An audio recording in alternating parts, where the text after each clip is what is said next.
আপনি কি নিশ্চিত গুরুদেব এই গুরুকুলের ছাত্রদের মধ্যেই কেউ অপরাধী?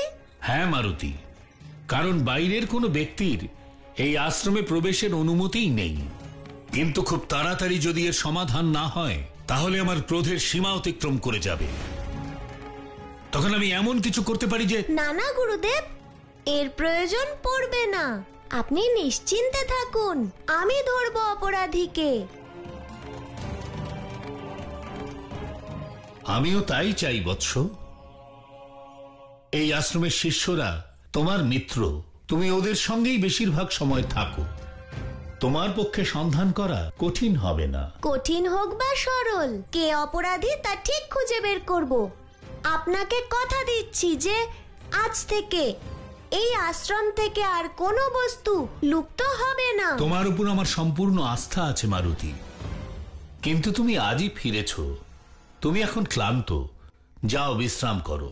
না গুরুদেব, আপনি আমায় এক দায়িত্ব দিয়েছেন, তা পূর্ণ না করে কি করে বিশ্রাম করব আমি? আগে অপরাধীকে খুঁজে বের করি, তারপর আমি নিশ্চিন্ত হয়ে বিশ্রাম করব। অতি উত্তম। আমায় আজ্ঞা দিন গুরুদেব।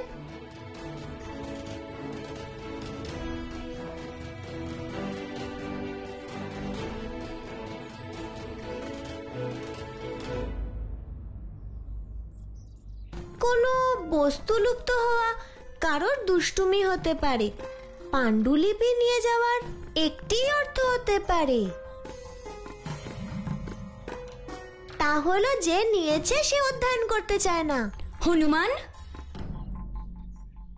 তুমি একদম ঠিক ভাবছো মিত্র। কি? ক্ষমা করো, তোমাদের দুজনের নাম আমি নল, আর ও হলো আমার ভ্রাতা নীল। নল, নীল, কি বলছিলে তোমরা? আশ্রমের যে জিনিস লুপ্ত হয়ে গেছে তা নিয়েই ভাবছো? আমরাও অনেক ভেবেছি হনুমান। কি ভেবেছো? যে গুরুদেব তোমার উপর এই দায়িত্ব দিয়ে খুব ভালো করেছেন। অর্থাৎ তোমরা দুজন এ বিষয়ে কিছুই জানো না? আমরা যে ফল খেলাম সেগুলো খুব মিষ্টি ছিল, তাই আমরা তোমাকে ধন্যবাদ জানাতে এসেছি। তাহলে চলো ভ্রাতা।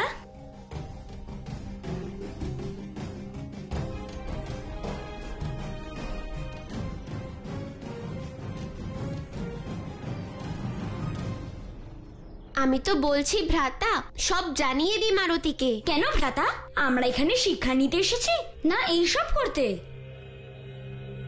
কি হয়েছে মিত্র, ওখানে কথা বলছো কেন? এখানে এসে কথা বলো। তোমরা যদি কিছু জেনে থাকো তাহলে নিঃসংকোচে বলো, সত্য গোপন করা উচিত নয়।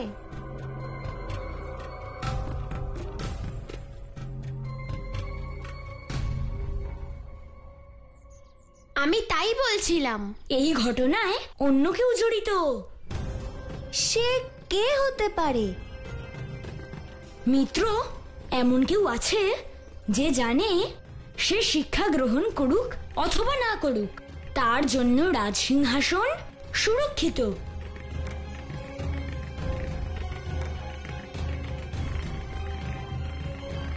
অর্থাৎ সে কোনো রাজকুমার। তুমিও তো সুমেরুর রাজকুমার।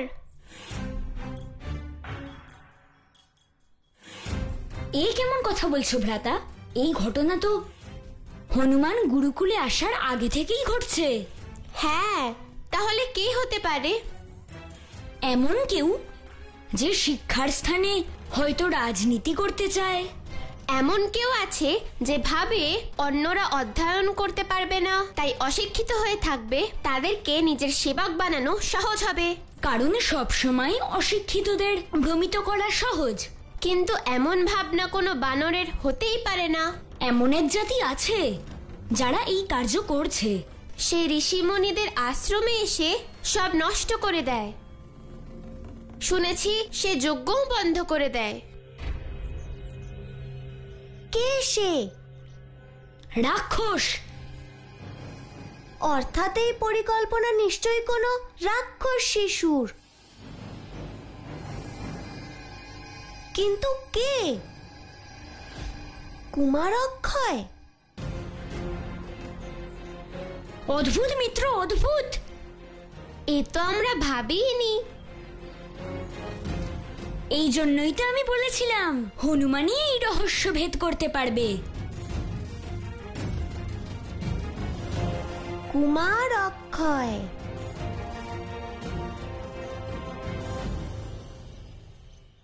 ঠিক আছে রাজমাতা, যদি আমার স্বামীর জীবনের মূল্য এই হয় তাহলে সেই মূল্য দিতে আমি প্রস্তুত। আমি লঙ্কেশ পত্নী মন্দোদরী নিজের স্বামীর জীবনের রক্ষার্থে অমৃত আনতে নিশ্চয়ই যাব।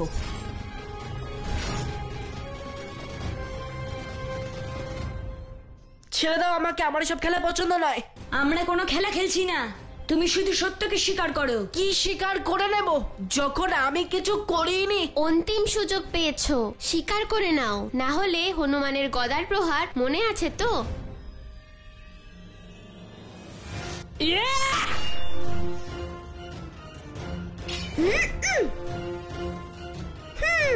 আজ এখান থেকে জীবিত ফিরতে পারবি না।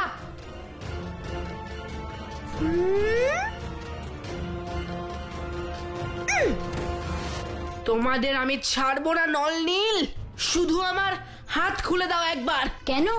এখনো শরীরে কোথাও না কোথাও সেই প্রচন্ড প্রহারের চিহ্ন আছে নিশ্চয়ই। আমাদের হৃদয় তো অত্যন্ত উদার মিত্র অক্ষয়। আমরাও তো চাই তোমার বন্ধন মুক্ত করতে, কিন্তু মারুতি রাজি হবে না। কেন বন্দি করেছো আমায়? তোমাদের হনুমানের আমি কি ক্ষতি করেছি? তুমি ওকে কিছু করতেই পারবে না, কিন্তু আমাদের সকলের তোমার ওপর সন্দেহ আছে। আমার তো মনে হয় তুমিই আশ্রমের সমস্ত সামগ্রী চুরি করো আর ওগুলো নিয়ে গিয়ে নদীতে ফেলে দাও, তাই না?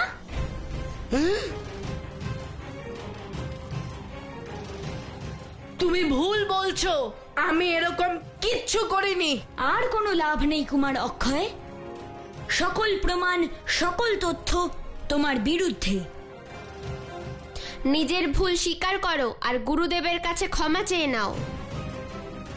আর তিনি তোমায় হয়তো কোনো সামান্য দণ্ড দিয়ে ছেড়ে দেবেন, না হলে আমাদের সকলকে দণ্ডের ভাগী হতে হবে, যা অনুচিত হবে। আমি জানি এ কার ষড়যন্ত্র। তোমরা ওই হনুমানের সঙ্গে এক হয়ে আমাকে ফাঁসাতে চাইছো। একবার আমি এখান থেকে মুক্ত হই, তারপর দেখাচ্ছি। তুমি আবার সেই ভুল করছো অক্ষয়। জানো গুরুদেব কি বলেন? অপরাধ করা শুধু অন্যায় নয়, অপরাধ করে তা স্বীকার না করার।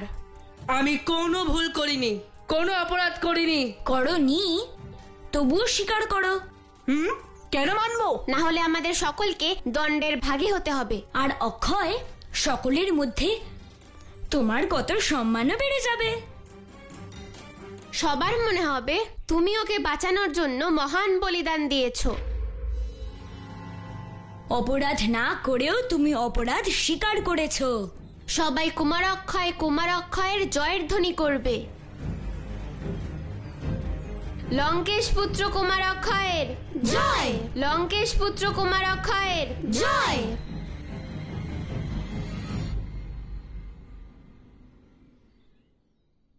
না, আমি তোমাদের কথার জালে ফাঁসবো না। মুক্ত করো আমায়।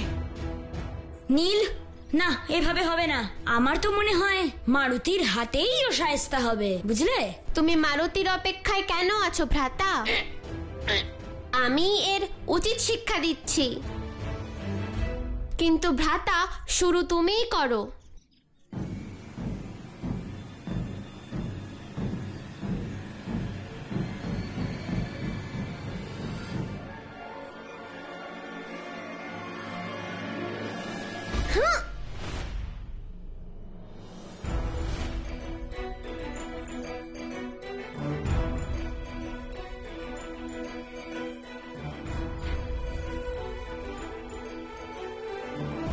এসব কি হচ্ছে? কেন বন্দি করেছো অক্ষয়কে? মারুতি, আমরা তো চোর ধরায় তোমাকে সাহায্য করছিলাম। এখনো আমাদের কাছে কোনো সঠিক প্রমাণ নেই যে অক্ষয়ই সেই বস্তু চুরি করেছে। কিন্তু হনুমান, ও যদি অপরাধ করেও থাকে তাকে দণ্ড দেওয়ার তোমাদের কোনো অধিকার নেই।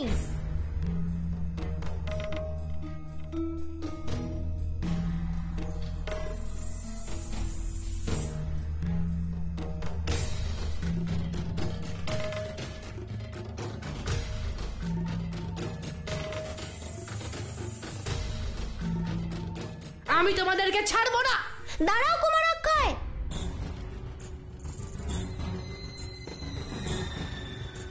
আমি এমন কিচ্ছু করিনি মিত্র হনুমান। আমি যা করি সামনে করি, পিছনে করি না। নল, নীল, কৃপা করে তোমরা অক্ষয়ের কাছে ক্ষমা চাও। কিন্তু মারুতি, অপরাধীকেই তো ধরেছি আমরা। অপরাধীকে খুঁজে বের করার দায়িত্ব আমার, তোমাদের নয়। কৃপা করে নিজেদের কাজ করো। আমায় ক্ষমা করে দাও অক্ষয়। হনুমানের কথায় আমি তোমাদেরকে ক্ষমা করে দিচ্ছি, কিন্তু পুনরায় এরকম করলে তোমাদের মৃত্যু নিশ্চিত। মনে আছে তো আমার পিতা বিধাতারা? আমি তোমায় কথা দিচ্ছি যে এই গুরুকুলের মর্যাদা আমি বজায় রাখব, মন দিয়ে শিক্ষা লাভ করব আর হিংসা থেকে দূরে থাকব। আজ থেকে এই সকল বানর আমার মিত্র হবে। আমি ওদের সাথে সহপাঠীর মতো আচরণ করব। ভবিষ্যতে আমার পথে আসবে না।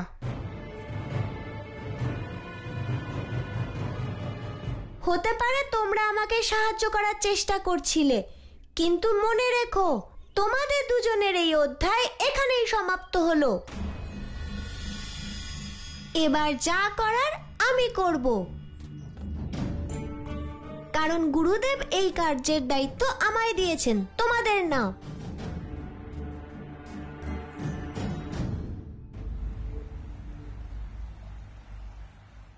ময়দানবের সামনে দাঁড়িয়ে তুমি এই রকম কথা বলছো মন্দোদরী?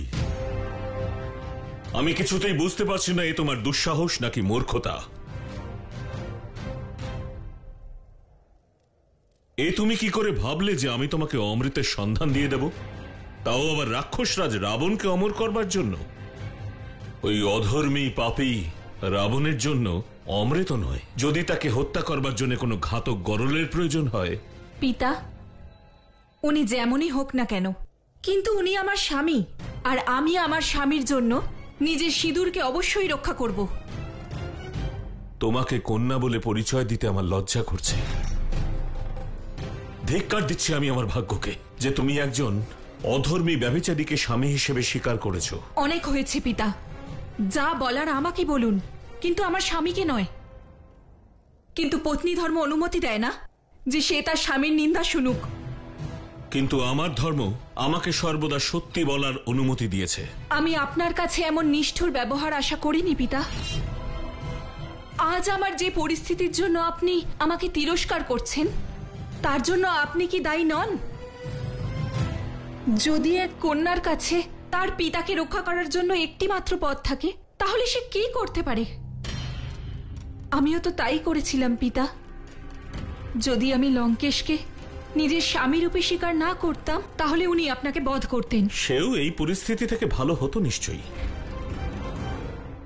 আমি মৃত্যুকেও গ্রহণ করতে প্রস্তুত, কিন্তু তোমায় রাবণের স্ত্রী হিসেবে দেখা আমার কাছে অভিশাপের সমান কন্যা। যদি এক কন্যার জীবন নিজের পিতামাতার জন্য উৎসর্গিত হয়, তবে তা গর্বের বিষয়।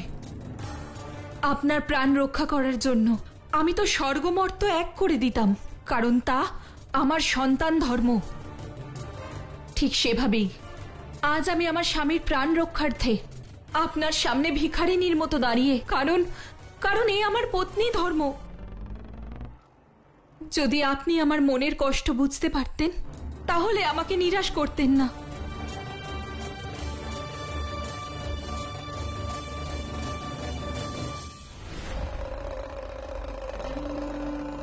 অর্থাৎ প্রভু এক প্রকার রাবণ দেবী মন্দোদরীর সাথে বলপূর্বক বিবাহ করেছিলেন। প্রভু, এর প্রকৃত কাহিনী কি? দেবী মন্দোদরী পূর্বজন্মে এক অপ্সরা ছিলেন, আর তার নাম ছিল মধুরা। একবার তিনি তার রূপের মাধ্যমে আমাকে টলানোর, আমার ধ্যান ভঙ্গ করার চেষ্টা করেছিলেন। দেবী পার্বতী যখন তা জানতে পারলেন, তখন তিনি ক্রোধের বশে মধুরাকে অভিশাপ দিলেন, যাতে সে মেকুরের রূপ ধরে কৈলাসের সন্নিকটের এক কুয়োতে আজীবন পড়ে থাকে। যখন মধুরা তার ভুল বুঝতে পারলেন, তখন তিনি দেবী পার্বতীর কাছে বারংবার ক্ষমা চাইলেন। তার উপর দেবী পার্বতীর দয়া হল, আর তিনি অভিশাপের সীমা কমিয়ে দিলেন। সেই মুহূর্তে সেই স্থানে ময়দানব তার স্ত্রী হেমার সঙ্গে কন্যা প্রাপ্তির আশায় গভীর তপস্যা করছিলেন। ততদিনে মধুরার অভিশাপের সীমাও শেষ হয়ে গিয়েছিল। তখন ময়দানব মধুরাকে কন্যা রূপে পেলেন, আর তিনি তার নাম রাখলেন মন্দোদরী। অদ্ভুত। তারপর ওনার বিবাহযোগ কি করে হলো প্রভু? একবার রাবণ বিশেষ কারণে ময়দানবের কাছে গেল। সেখানে তার দৃষ্টি পড়ল মন্দোদরীর উপর, আর মন্দোদরীকে দেখেই সে তার রূপে মোহিত হয়ে গেল। সে মন্দোদরীকে বিবাহের প্রস্তাব দিল, কিন্তু ময়দানব রাজি হলেন না। তা শুনে রাবণের ক্রোধ সীমা ছাড়িয়ে গেল। তারপর কি হলো প্রভু? দেবী মন্দোদরী জানতেন যে রাবণ আমার এক একনিষ্ঠ ভক্ত, আর তার শক্তিও অপরিসীম। রাবণকে তার পিতার প্রাণের শত্রু হতে দেখে মন্দোদরী ভয়ে ভীত হলেন, আর পিতাকে রক্ষার জন্যই তিনি রাবণকে বিবাহে সম্মত হলেন। অর্থাৎ বাধ্য হয়ে উনি পতি হিসেবে রাবণকে গ্রহণ করেন। কিন্তু দেখো, তার পতির সুরক্ষার জন্য, তার মঙ্গল কামনায় তিনি আজ সবকিছু করতে প্রস্তুত। একেই বলে পত্নী ধর্ম।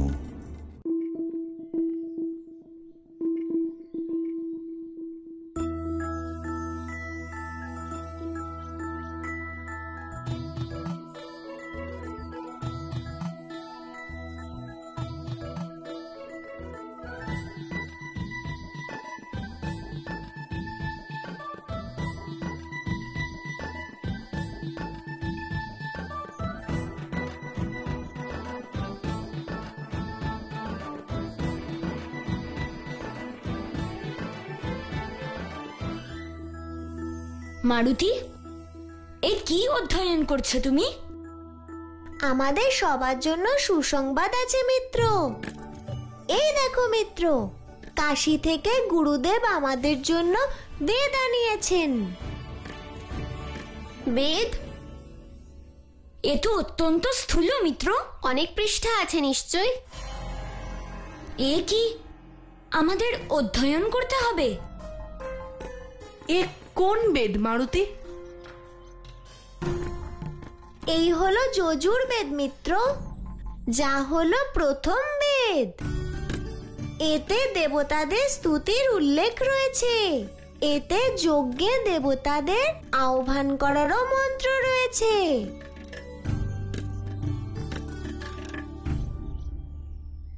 এ কোন ভাষায় লেখা আছে মিত্র? কিছু বুঝতেই পারছি না। মন দিয়ে অধ্যয়ন করলে সব বোঝা যাবে। 10টি সৌর্যমণ্ডলের উল্লেখ রয়েছে, শত সহস্র প্রমাণও রয়েছে তার, আর অনেক মন্ত্র। তাহলে এই আমাদের জন্য সুসংবাদ কি করে হলো মিত্র? তা এভাবে যে গুরুদেব বলেছেন এই বেদ আমাদের কণ্ঠস্থ করতে হবে। এবার বলো, এমন সৌভাগ্য কতজনের হয়?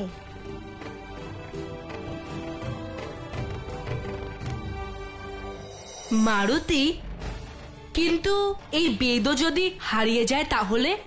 তাহলে আমরা এই মহান রচনার জ্ঞান লাভের থেকে বঞ্চিত হয়ে যাব। এবার এমন কিচ্ছু হবে না মিত্র। আশ্রম থেকে কিছু লুপ্তও হবে না, আর তোমরা জ্ঞান লাভের থেকে আর কখনো বঞ্চিত হবে না। এই কথা তুমি এত বিশ্বাসের সাথে কি করে বলছো? এদিকে এসো।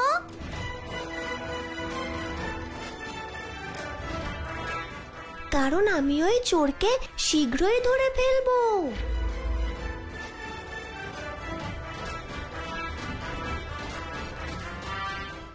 আমার পরিকল্পনা প্রস্তুত মিত্র।